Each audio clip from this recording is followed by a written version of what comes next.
مورخین نے لکھا ہے کہ جب ابلیس کو ملعون بنا کر جنت سے نکال دیا گیا تو اس پر 10 قسم کے عذاب نازل ہوئے، اس کی ولایت کو سلب کر لیا گیا، جنت اس پر حرام ہو گئی، اس کی شکل کو مسخ کر دیا گیا، اس کا نام عزازیل سے ابلیس رکھ دیا گیا، رحمت الہی سے نا امیدی اس کا مقدر بن گئی،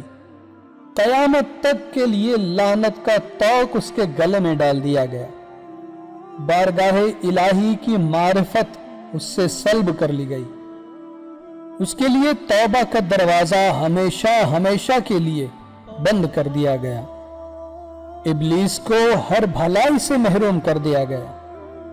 ان تمام اقسام کے عذاب کے ساتھ ساتھ اسے جہنمیوں کی خطابت سونپ دی گئی، مارا گیا شیطان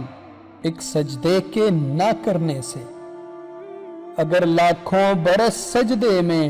سر مارا تو کیا مارا۔